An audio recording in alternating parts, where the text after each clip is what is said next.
24 décembre 1965. Consternation. Le monde apprend avec stupeur le décès du révérend William Marion Branham. Interné depuis 6 jours dans un hôpital de Frayona au Texas, suite à un terrible accident de route. Ces jours-là, même la nature n'a pas su retenir son angoisse. Les témoins rapportent la présence d'un signe étrange au ciel, presque le même qui est apparu lors de sa naissance. Le firmament a confirmé sa venue au monde et confirme également son départ le 24 décembre 1965. 56 ans après ces jours inoubliables, nous revenons sur la vie étrange de cet homme de peu d'instruction, mais qui a confondu les sages de ces mondes. Pour raconter son incroyable histoire, nous avons collecté et rassemblé des témoignages de nombreuses personnes, des fidèles qui l'ont connu, mais aussi des pasteurs et des croyants qui l'ont rencontré. Acceptez Jésus comme votre guérisseur. William Branham, qui est-il vraiment? Nous dressons son portrait dans ce document spécial.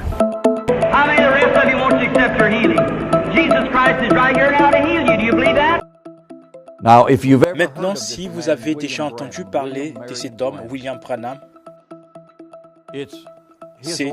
sa vie est probablement la vie la plus inhabituelle de quiconque au XXe siècle. Et l'un des ministères le plus inhabituels qui ait jamais eu lieu. Je dirais, depuis les jours où le Nouveau Testament a été écrit. Avez-vous déjà entendu parler d'un homme du nom de William Branham? Il avait sans le moindre doute, depuis les jours où Jésus a marché dans la chair, le plus grand ministère des miracles que je n'ai jamais lu à propos. Il n'y avait aucune imagination de sa part. Il savait quand est-ce que les gens allaient être guéris. Il ne l'a jamais manqué. Vous ne pouvez pas comparer Branham à un prophète ou à quoi que ce soit. Non, laisse Branham seul. Ça, c'est un niveau qui dépasse tout ce que vous pouvez raconter. Ne mentionnez même pas moi, Angèle et Branham sur la même ligne. C'est un déshonneur pour Dieu. Branham était plus qu'un prophète. Branham est au-delà de tout ce dont vous pouvez raconter. Une femme est tombée morte pendant une réunion des frères Branham. Et l'un des hommes d'Oral Robert, un médecin, était là. L'un des hommes les plus considérés d'Oral Robert. Il est venu là et a dit, frère Branham, elle est morte. Frère Branham a dit, soyez patients, soyez tous calmes. Marie, puis il a soulevé Marie. J'ai vu cela de mes yeux.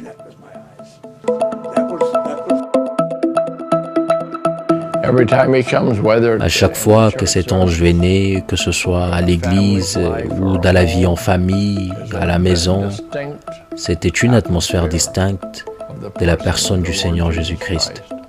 Et à chaque fois qu'il venait, quelque chose de bon s'est passé. Quand je me mettais à jouer pour Frère Branham et que la ligne de prière commençait, je ne peux même pas expliquer comment je me sentais. Il n'y a pas de mots qui me permettent d'expliquer ce que c'était que d'être aussi proche de Frère Branham alors qu'il priait pour les malades. Les gens étaient guéris. Je sais en revanche que je sentais quelque chose qu'il n'y avait pas autour d'autres personnes auprès desquelles j'avais été. La seule chose qui caractérisait ces réunions, très souvent, c'était la puissance de la présence de Dieu. Quand j'ai vu cet homme, j'ai eu la deuxième vision. J'ai vu Jésus dans une personne. J'ai vu Jésus dans une personne. Ces mots du missionnaire évangélique Tommy Osborne pourraient être la réponse à notre question dans ces documentaires. Le mot exact en serait impossible à trouver pour décrire ce que Dieu a fait en ces derniers jours à travers la vie de cet homme du Kentucky. Des mémoires d'hommes, aucun prophète n'a influé sur le monde d'une manière aussi profonde depuis l'époque de Jésus.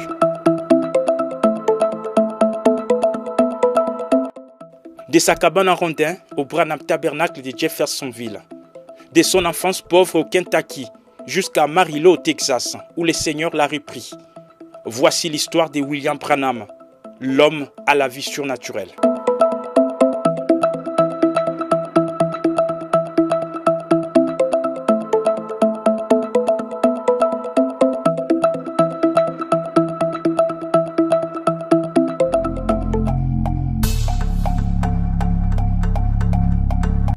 Burkesville, Kentucky, mardi 6 avril 1909. Nous sommes 5 heures du matin. Dans cette cabane, une lumière surnaturelle vient saluer la naissance de William Marion Branham.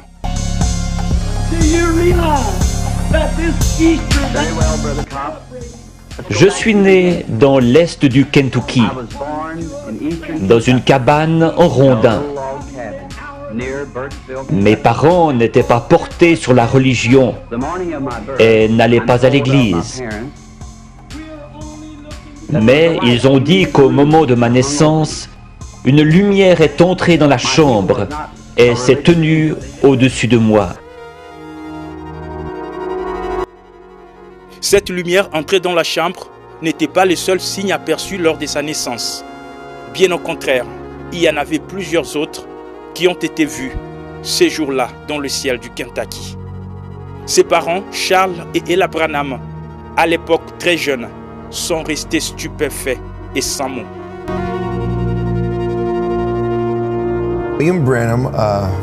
William Branham est né pas si loin de l'endroit où est né Abraham Lincoln, au Kentucky, 100 ans auparavant. Tous deux sont nés dans une cabane en rondin. Les parents de Branham étaient des adolescents quand il est né. Et il est né dans une cabane en rondin d'une seule pièce. Après sa naissance, ils l'ont nettoyé et déposé dans un berceau. Et une lumière est venue du ciel à travers les bois, on dit, ses parents, et est venue par la seule fenêtre de la petite cabane où vivaient les parents. Et elle s'est placée là où étaient couchés les petits bébés. Et c'était William Branham. C'est ainsi que Dieu a dit à ses parents qu'il était un enfant spécial. Enfant spécial, oui, il était en tout cas. Car ces signes étranges ne se sont pas arrêtés à sa naissance. Ils l'ont pourtant accompagné toute la vie. Lorsque j'avais 7 ans, nous sommes partis du Kentucky pour l'Indiana, tout près de mon domicile actuel. Nous allions chercher l'eau à un puits situé un pâté de maisons plus loin. Un certain après-midi de septembre, alors que je passais près d'un gros peuplier planté à mi-chemin entre le puits et notre maison, j'ai remarqué un tourbillon dans l'arbre. Cela n'avait rien d'anormal à cet endroit en septembre. Comme il ne s'en allait pas, je me suis arrêté pour l'observer. Une voix en sortit disant: « Ne fume et ne bois jamais. Ne souille jamais ton corps d'aucune manière, car tu dois accomplir une œuvre quand tu seras grand. » Effrayé, je suis rentré en courant à la maison. J'ai raconté à ma mère qu'un homme m'avait parlé dans un arbre. Elle a pensé que j'étais excité et m'a mis au lit.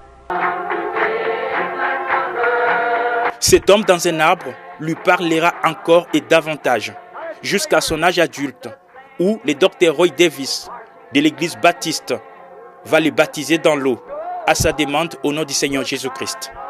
C'est ce même pasteur Roy Davis qui va l'ordonner plus tard au ministère.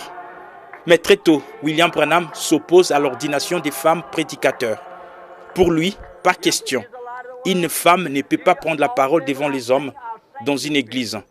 Selon la Bible, cela n'est pas correct. Il est contraint tout de suite de se séparer d'avec son pasteur Davis. William s'en va pour commencer un ministère non attaché à une confession particulière, car il se sentait appelé au service de tous. Après quelques années seulement, il va acquérir un terrain sur lequel il va ériger cette église, le Branham Tabernacle. la plus vieille assemblée du message du temps de la fin dans le monde. Et elle existe jusqu'à ces jours à la même adresse.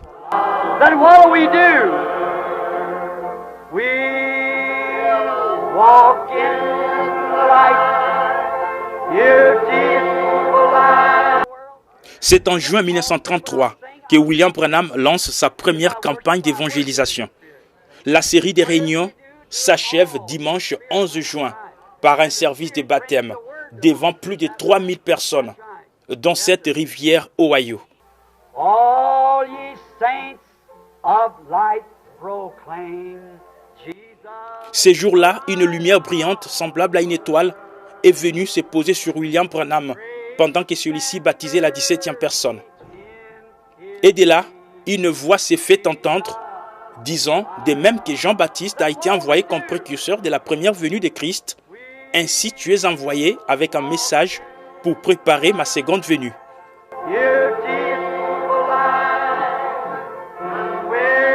Une lumière ressemblant à une étoile apparut et resta suspendue au-dessus de l'endroit où il baptisait. L'eau se mit tout à coup à bouillonner sur une surface d'environ 4 mètres carrés. Et une voix dit, comme Jean-Baptiste fut envoyé.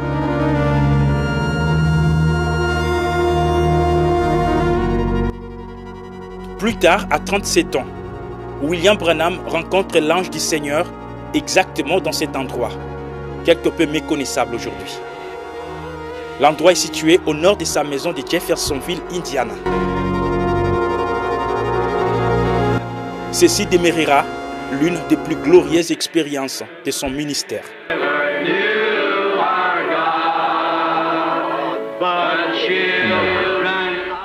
À 37 ans, une nuit alors que je priais, j'ai remarqué une lumière sur le sol.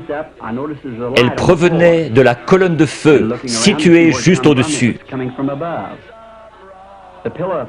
J'ai entendu quelqu'un marcher et un homme pesant environ 90 kilos a traversé la chambre et est venu dans cette lumière. Il était nu-pied, son teint était basané et ses cheveux noirs tombaient sur ses épaules. J'ai eu peur. Il m'a dit « Ne crains rien ».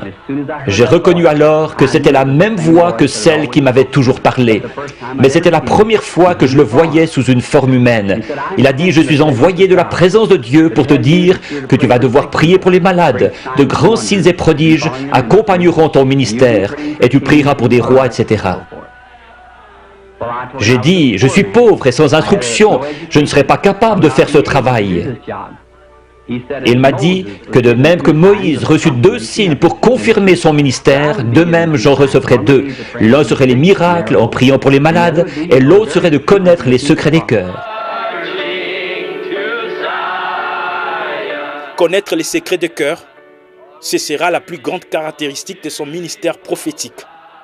La promesse de l'ange du Seigneur s'est accomplie avec exactitude dans toutes les réunions de discernement et de guérison qu'il a tenues. L'histoire est que l'ange lui est apparu et lui a dit « J'ai été envoyé du trône de Dieu, citation directe, pour vous dire qu'il vous a été donné 2 dons par lesquels vous exercerez votre ministère, et ainsi de suite. Le premier don est de connaître les secrets du cœur des hommes. Le second est d'être capable de faire des signes et prodiges pour confirmer que ce que vous avez dit est vrai. » Je vois autre chose. Une jeune femme semble se tenir près de vous. C'est votre fille. La rencontre de William Branham avec l'ange sera le déclic d'un réveil de guérison qui va balayer l'Amérique et le monde entier. Des évangélistes comme Oral Roberts, Tommy Lee Osborne et Asa Alonso Allen seront directement influencés par les réveils de guérison déclenchés sous le ministère des frères Branham. C'est ce réveil qui a transformé l'église pentecôtiste et a donné l'essor au mouvement charismatique. Crois seulement, ayez foi en Dieu. Jésus. Mais au moment où je l'ai connu, il a représenté Christ pour moi. Il a prêché tendre, mais ferme. Et quand il est arrivé à la prédication, des centaines de personnes sont venues et ont accepté Christ. J'aimerais bien être capable de faire cela. Puis il a appelé les malades. Des merveilleux miracles ont eu lieu pendant que nous regardions. J'ai eu ma deuxième vision. J'ai vu Jésus-Christ dans cet homme.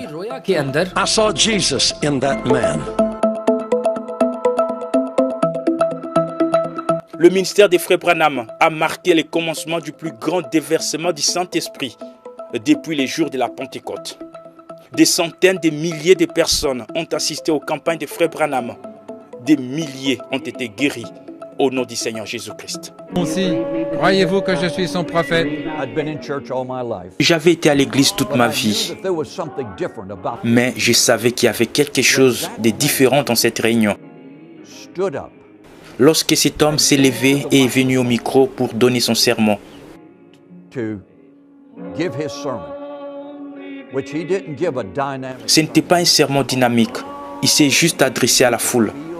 Vous pourriez ressentir une présence spéciale de Dieu comme aucune autre réunion que j'ai jamais participé dans ma vie, jusqu'à ces points précis où je vous parle.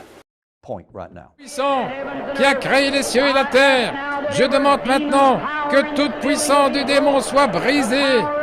Dans cette salle, que la puissance de Jésus-Christ soit rendue manifeste. Seigneur, nous ne sommes pas vaincus.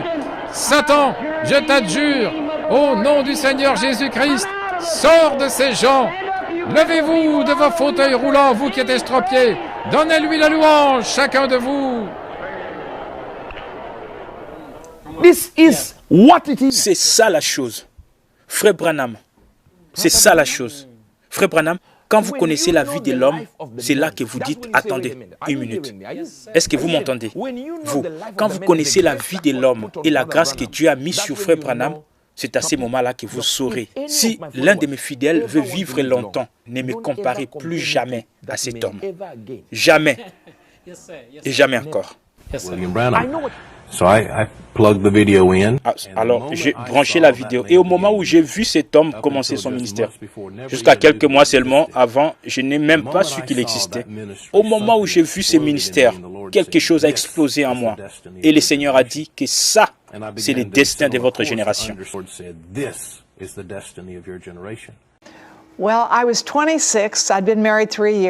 Bien, j'avais 26 ans. J'étais mariée depuis 3 ans.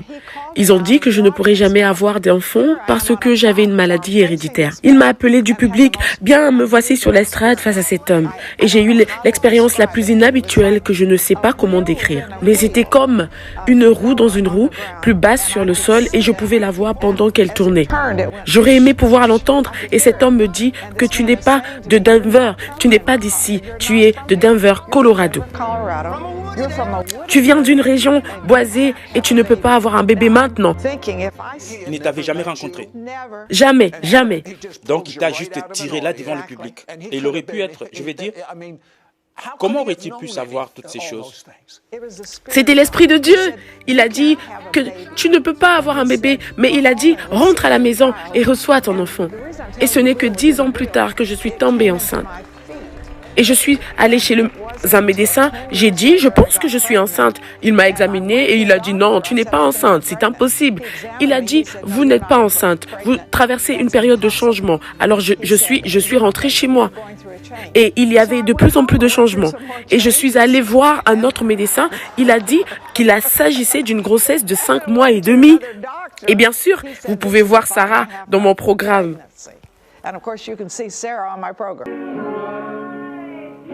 Sarah Boiling, c'est elle, la fille qui est venue au monde après la prière des frères Branham. Elle est aujourd'hui pasteur et enseignante de la Bible comme sa mère. Elle est fondatrice de Saving Moses, une organisation humanitaire mondiale qui sauve des bébés.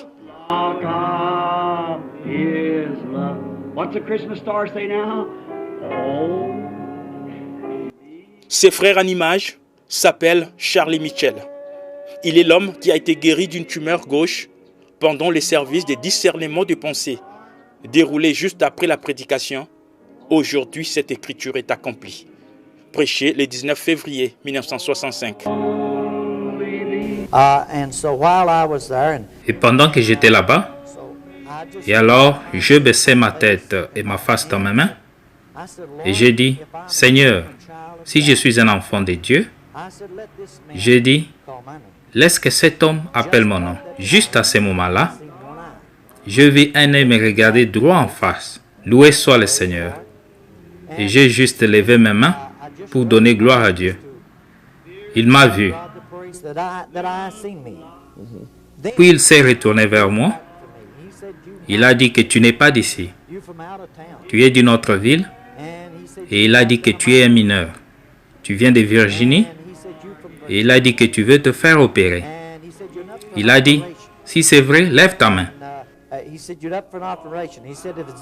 J'ai levé ma main. Et puis il a dit très peu de mots de plus. Et il a dit, levez-vous. Je me suis levé. Et il m'a dit, rentre à la maison, Jésus t'a guéri. Loué soit le Seigneur. Et l'Esprit du Seigneur est venu sur moi.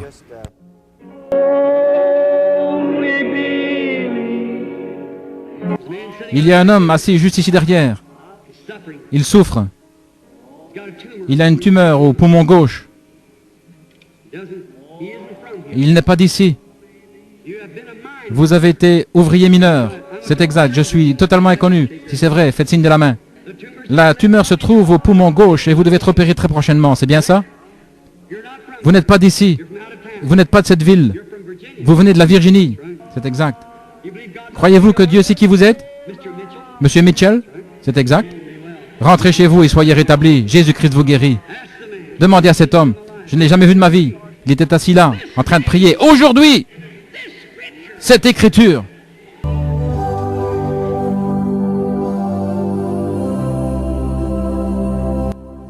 Parmi les miracles qui ont marqué le ministère des frères Branham, on citerait celui de cet homme, William Upshaw, un ancien membre du Congrès américain infirme depuis son enfance.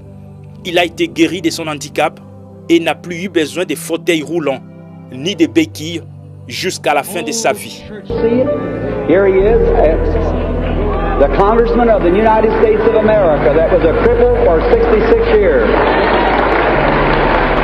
Let us say, bless the Lord.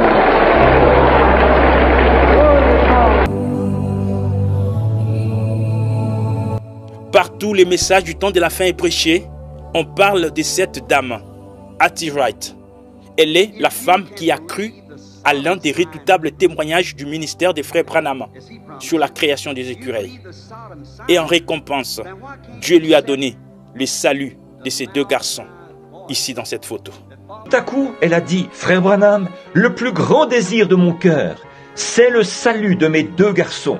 I said, I give you your boys in the name of Jesus Christ. J'ai dit, je te donne tes garçons au nom de Jésus-Christ. Them sniggered, laughing, fun-making boys fell across their mother's lap and surrendered their life to God and was filled with the Holy Ghost right there. Et ces garçons qui ricanaient, riaient et se moquaient, se sont jetés aux genoux de leur mère. Ils ont abandonné leur vie à Dieu et ils ont été remplis du Saint-Esprit sur le champ. Wow!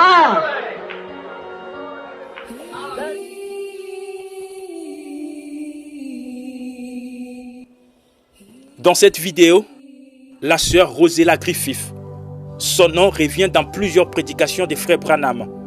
Elle a été guérie de l'alcoolisme après une prière du prophète vers les années 50.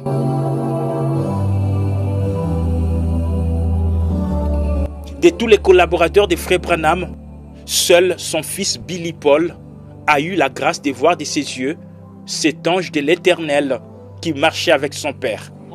Il raconte ces témoignages émouvants avec larmes aux yeux, partout où il part à travers le monde. And I remember one night in this hotel room, we were sitting there. Je me rappelle une nuit, dans cette chambre d'hôtel, nous étions assis là, et les frères de mon père travaillaient avec nous en ces moments-là, conduisant un camion, et son nom était Donny. Il était le plus jeune des frères. Lui, moi et papa dormions dans la même chambre. Je ne me souviens pas. Je sais que papa dit sur bande qu'il a pris un oreiller et l'a placé devant moi. Et m'a réveillé avec un oreiller sur mon visage. Et il est venu me réveiller. Il a dit, Paul, j'ai dit oui, monsieur. Il était environ 2 heures du matin. Et il a dit, connaissez-vous l'ange dont papa a toujours parlé à propos? J'ai dit oui. Il a dit, il m'a visité cette nuit. Il me disait quelque chose au sujet des réunions. Quand papa conduit les réunions, il dit ce qui va se passer. Et j'ai dit oui, monsieur. J'avais toujours l'oreiller sur ma face. Et il a dit, je lui ai demandé si je pouvais te réveiller et aussi réveiller mon frère Donny. Et il a dit que l'ange a dit que tu peux réveiller Billy. Et il a dit, petite te voir. Et l'ange a dit oui. Il a dit, excusez-moi. Il dit, quand papa va enlever cet oreiller de ton visage, il dit, tu vois où se trouvent les lavabos? J'ai dit oui, monsieur. Il a dit qu'il sera debout là et tu peux le voir. Et j'ai dit, d'accord. Souvenez-vous, j'avais juste 12 ans. Et il a enlevé l'oreiller de mon visage. Et je pensais que ce serait un ange avec des ailes volant, mais ce n'était pas le cas. J'ai plutôt vu un homme vêtu de blanc. Il avait ses bras croisés comme ceci, ses cheveux jusqu'aux épaules. Il s'était né là.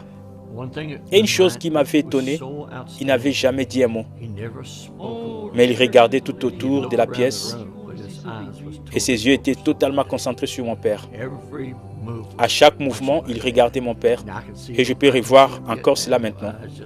Il pouvait regarder tout autour de la chambre, regarder un peu vers moi et vers mon oncle. Mais ses yeux n'avaient jamais laissé papa. Et je me suis accroché à papa parce que je ne savais pas, c'était un homme debout qui s'était né là, dans la pièce, près de la fenêtre. Je n'ai jamais oublié, papa m'a dit, fils, ne t'effraie pas. Il a dit, il a été envoyé de la présence de Dieu Tout-Puissant. Il ne te fera pas du mal. Il dit, ce sera une bénédiction. Les regardant s'est tenu très près et papa m'a tenu. Et il est passé de cet être d'homme, juste comme Frère Branham le décrit, à travers, je ne dirais pas une colonne de feu, c'était comme une brume, une forme de lumière, de vapeur. Il a disparu et sorti par la fenêtre. Et quand il a quitté, un arc-en-ciel est venu par la même fenêtre et il est resté suspendu dans cette chambre pendant des heures.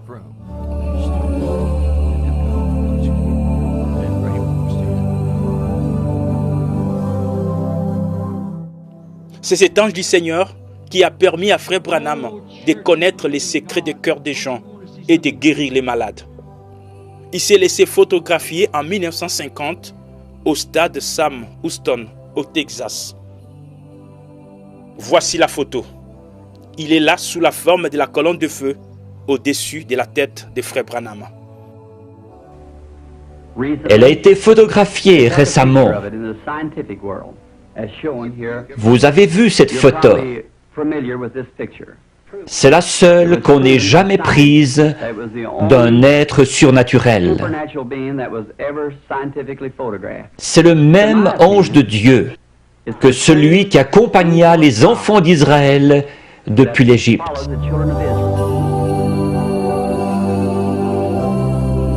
Cette photo serait à ce jour la plus importante de toutes les photographies existantes, jamais prises d'un être surnaturel par une caméra.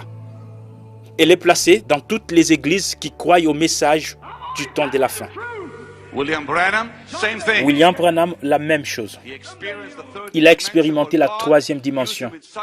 Dieu l'a utilisé de telle manière que j'ai des vidéos et je m'assois et tremble en regardant comment cet homme est en train d'être utilisé. Les détails au sujet des gens. Je dis bien détails. William Branham était son nom. William Branham était en train de prêcher, mes chers, quand un halo est apparu au-dessus de sa tête pendant qu'il prêchait. Vous pouvez les chercher sur YouTube. Ça va vous secouer. La photographie de cette lumière qui fait trembler le monde entier est aujourd'hui gardée ici dans cette bibliothèque du Congrès américain à Washington, D.C., la capitale des États-Unis.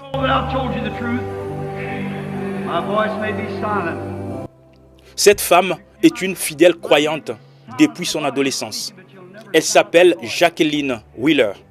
C'est elle qui a joué au piano le 21 février 1965 lorsque Frère Branham a prêché sur le mariage et divorce.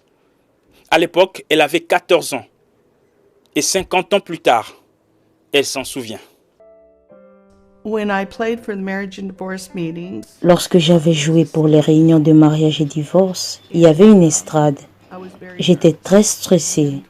Et quand je deviens stressée, ça me donne des maux de ventre. Mes genoux tremblaient. Mon corps tout entier tremblait. Je pensais que j'allais devenir malade et je pensais, eh bien, je ne vais pas pouvoir m'en sortir. Et Frère Branham se retourna et me regarda d'une certaine façon comme pour dire, tout ira bien, ne te fais aucun souci.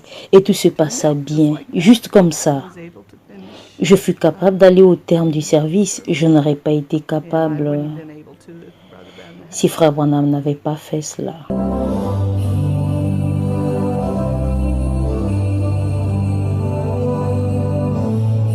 Cette photo est parmi les rares que nous avons de Frère Branham conduisant une bénédiction nuptiale.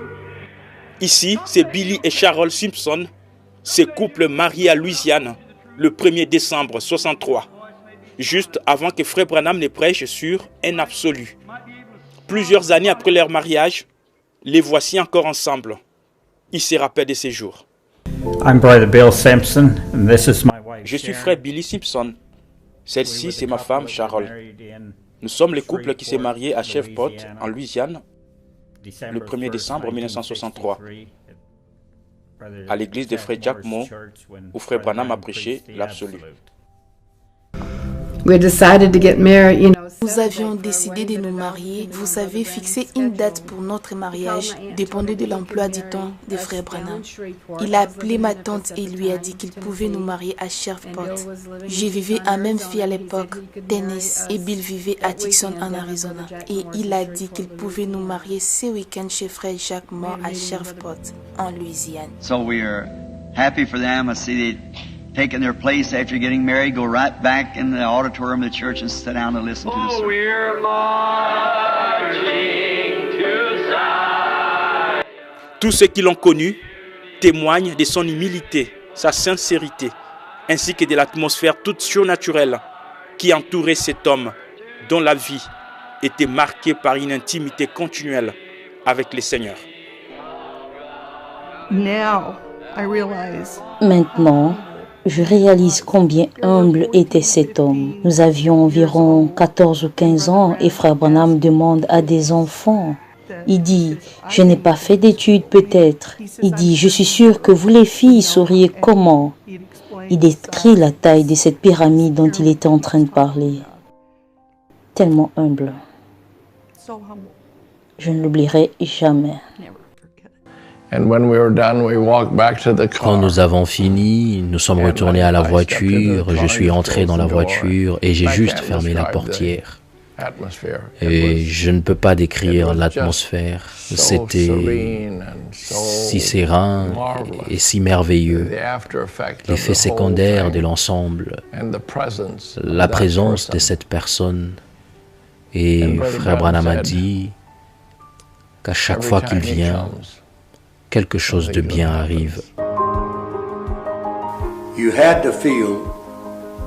Vous devriez vous sentir comme quelqu'un qui était presque à côté de Dieu.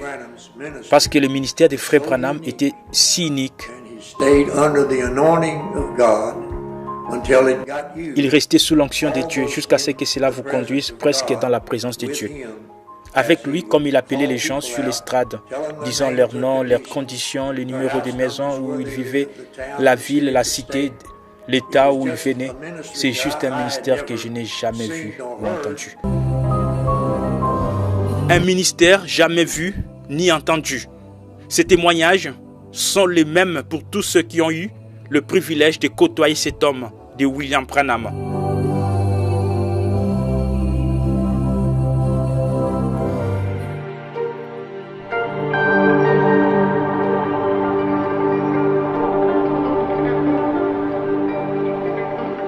Ici, c'est toute une autre casquette de William Branham, un chasseur de sangliers.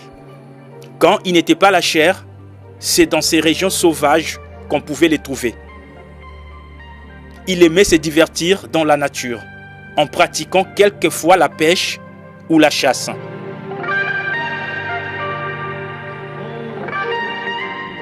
Et tous ces effets de chasse, il les gardait soigneusement ici dans sa maison, qui est devenue à ces jours un musée qui reçoit des visiteurs en provenance de tous les coins de la planète.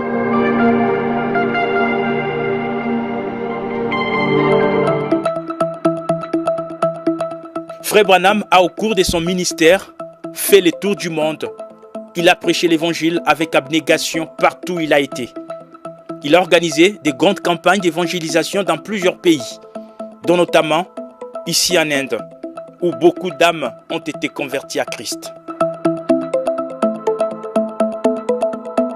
Frère Branham a aussi visité le continent noir, l'Afrique, avec de puissantes réunions de réveil tenues dans différents endroits.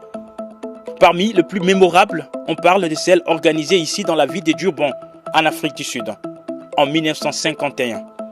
Selon les rapports, plus de 100 000 personnes ont assisté à ces campagnes de guérison, où des milliers de malades furent guéris. But he found up and he said, Reverend Branham, look out of your window. Il a dit, Révérend Branham, regarde par la fenêtre. Et quand il a regardé dehors, il y avait 7 grands camions, 10, 15 tunnels remplis de brancards, de fauteuils roulants, des béquilles et toutes sortes de supports d'aide que vous pouvez imaginer. Et on nettoyait la piste et les rues. Des milliers de personnes suivaient ces camions derrière en chantant « Tout est possible, crois seulement ».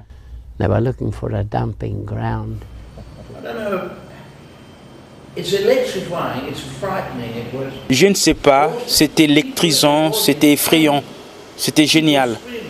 Les gens dans le public s'évanouissaient, les gens criaient, certains poussaient des cris, certains applaudissaient, beaucoup pleuraient. Certains riaient, c'était comme une maison de fous. Et me voilà, je ne sais rien. Alors les Africains, ils étaient des milliers et ils se sont déchaînés. Ils ont attrapé les palissades, ils ont attrapé des bancs, ils ont juste commencé à balancer leurs bras en l'air. Et ces vents de guérison a touché tout le monde.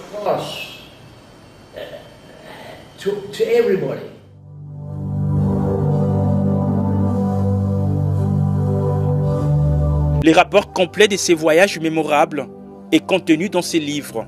Un prophète visite l'Afrique, écrit par Julius Stadscleve, un témoin oculaire.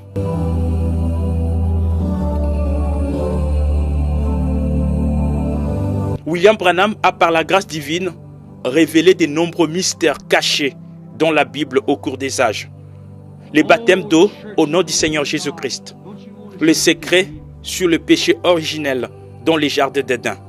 La révélation complète des 7 sceaux du livre de l'Apocalypse dans la Bible, apportée par les 7 anges à travers cette immense nuée surnaturelle, apparue à Sunset Mountain, à Tucson, en Arizona, le 28 février 1963. William Branham a, au cours de sa vie, donné plusieurs dizaines de prophéties, et aucune d'elles n'a failli. Toutes les visions et prédictions ont été accomplies à la lettre. La dernière en date, nous l'avons vue aux États-Unis d'Amérique, où, après 60 ans, un président catholique a accédé à la Maison-Blanche. Son nom, c'est Joe Biden. Et ce n'est pas fini. Ces jours-là au Capitole s'accomplissait une autre prophétie, celle d'une femme vice-présidente vêtue de violet. Exactement comme William Branham l'a dit dans la prophétie. Maintenant, j'ai fait cette prédiction. J'ai dit, j'ai vu une grande femme se lever, ravissante, vêtue de façon très royale, avec du violet. Now I got little princess down here. She was a great ruler in the United States. A prophecy given by. C'est une prophétie donnée par William Branham. Maintenant, Branham était un ministre extraordinaire de l'Évangile il y a de nombreuses années, il y a plusieurs années, dans les années 60, et un incroyable ministre de l'Évangile, un prophète. Avez-vous entendu ce qu'il a dit? il a décrit la dame qui deviendra. Il a dit qu'elle serait soit présidente, soit vice-présidente. D'accord? Et il l'a décrit, disons, qu'elle sera en violet. Maintenant, à la prestation des sermons, Kamala Harris a porté les violets. Comment William Branham, dans les années 60, l'a vu se préparer pour s'habiller en violet ces jours-là. Et il dit que cela arrivera avant la fin des temps. Et puis, il a dit aux jeunes gens, regardez et voyez. Il dit, si cela n'arrive pas, alors je suis un faux prophète. Et je prédis qu'il y aura une femme qui sera une femme très importante. Vous, les plus jeunes ici ce soir, rappelez-vous que Frère Branham l'a dit. Et je l'ai dit en 1933, quand j'ai vu la venue du Seigneur. La venue du Seigneur, c'est ce qui se profile à l'horizon, après l'accomplissement de toutes ces visions. Le monde est dans un état de chaos, et cela s'empire de plus en plus, chaque jour qui passe. Tous les signes que les prophètes ont prédits sont visibles devant nous. Israël est déjà de retour dans sa patrie depuis de nombreuses années. Los Angeles et ses environs vivent dans l'incertitude totale d'un séisme qui peut surgir à n'importe quel moment et l'engloutir. Regardez les tremblements de terre en Californie. Je prédis qu'avant la venue du Seigneur Jésus, Dieu fera sombrer cet endroit-là. I believe that Hollywood and Los Angeles and them filthy places over there, that God Almighty will sink them. They'll go beneath the bottom of the sea. Je crois que Hollywood, Los Angeles et ces endroits immondes, là-bas, que le Dieu Tout-Puissant les fera sombrer. Ils descendront au-dessous du fond de la mer. And it's so much sin. See, it's the barrier.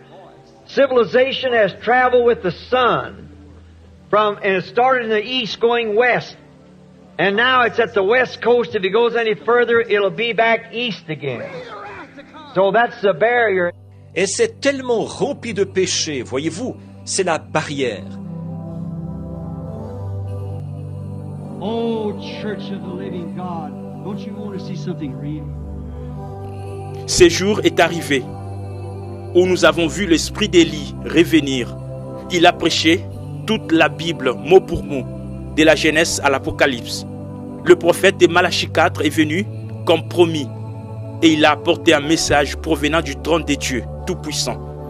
Ce prophète s'appelle William Marion Branham. Nous l'appelons Frère Branham. Les sermons de Frère Branham, il y en a plus de 1200 qui sont disponibles aujourd'hui dans différentes bibliothèques des Voice of God Recordings, cette institution chrétienne dirigée par les fils cadets de William Branham, Joseph, qui se charge de la distribution de toutes les prédications de ces prophètes messagers.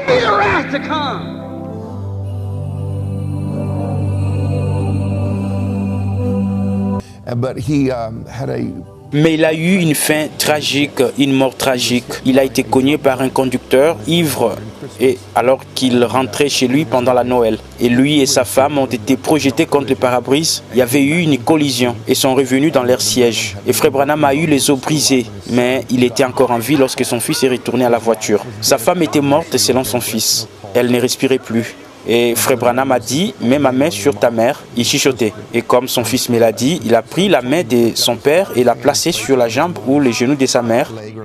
Et comme son père a fermé les yeux pour prier, sa mère est revenue à la vie et a commencé à respirer.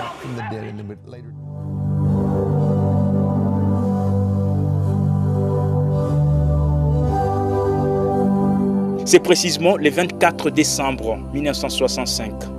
À 17h49, que le prophète William Branham a tiré sa référence dans un hôpital d'Amarillo, au Texas. Plusieurs prédicateurs étaient présents lors de ses funérailles, dont beaucoup ont rendu hommage à un homme au ministère inhabituel.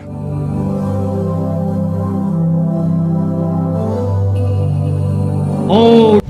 Il a vécu 56 ans d'une vie exceptionnelle sur la terre. Et ce 24 décembre 2021, il totalise 56 ans derrière les rideaux. Son corps fut déposé dans cette tombe à Eastern Cemetery à Jeffersonville, Indiana, où il attend la résurrection des saints avant le retour imminent du Seigneur Jésus-Christ, qui est pour très bientôt.